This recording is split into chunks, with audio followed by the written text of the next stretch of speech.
Somewhere 330 million light-years away, there's a region called the Boötes Void.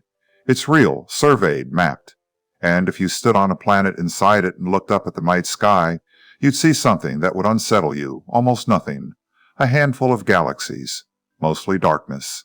From Earth, the night sky contains thousands of galaxies, thousands of distant points of light. The universe around us looks crowded. Now imagine standing on a world inside the Boötes Void. You look up. Where Earth's sky is thick with light, yours is almost completely dark. A dozen galaxies. The rest, emptiness. That's the difference location makes. But location isn't random. Matter isn't scattered evenly across the universe.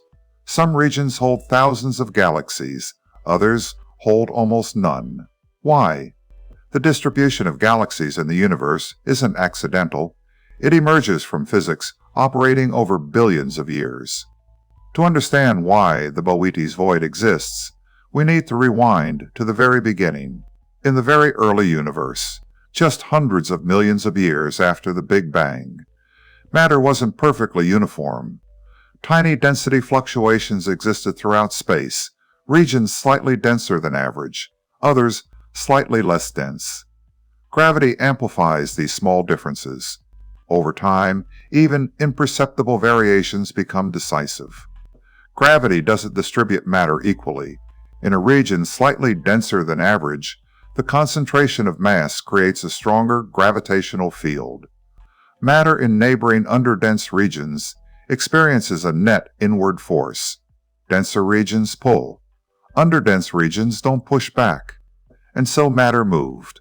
Over tens of millions of years, particles at the edges of underdense regions experienced a cumulative tug.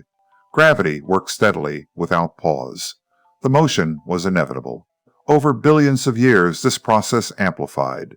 The slight initial differences, 0.11%, became the vast structure we see today, a universe that's not uniform at all, but deeply patterned.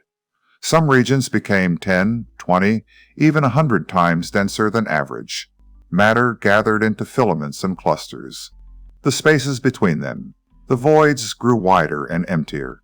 The Boötes Void emerged from this process. It's the natural outcome of gravity amplifying small differences over cosmic time. At 330 million light-years across, it's a single underdense pocket in a structure that fills the entire observable universe. The void isn't isolated.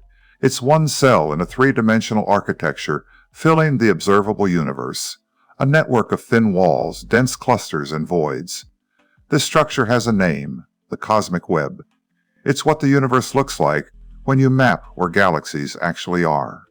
Second, clusters, the knots where filaments intersect, forming the densest regions of the universe. Most of the observable matter congregates in these intersections, sometimes thousands of galaxies in a volume smaller than the voids surrounding them. The Coma cluster, visible from Earth, is one such point. Third, voids occupy most of the universe's volume, roughly 50 to 60% of all space.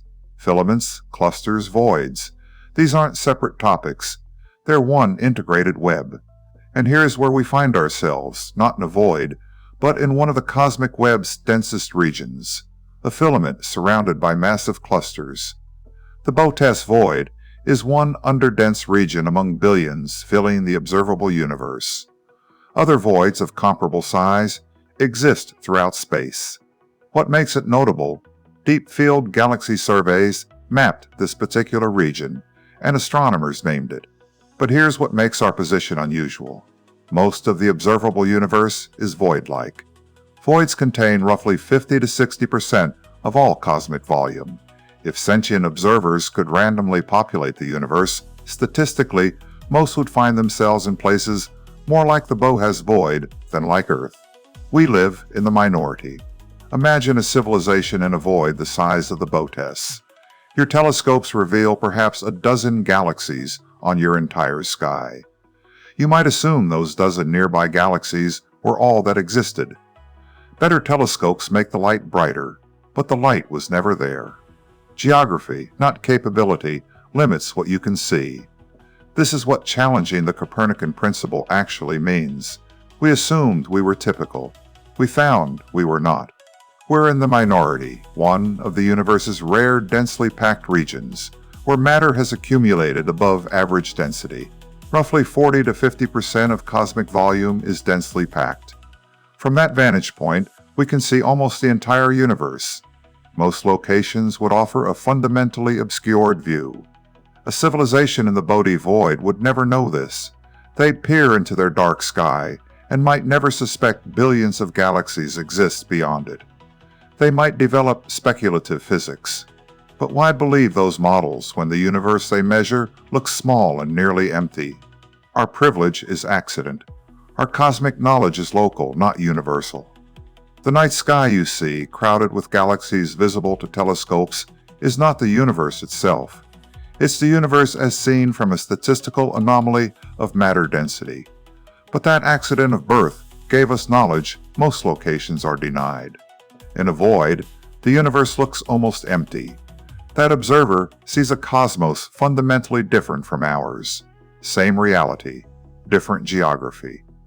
The universe you perceive is not the universe that is.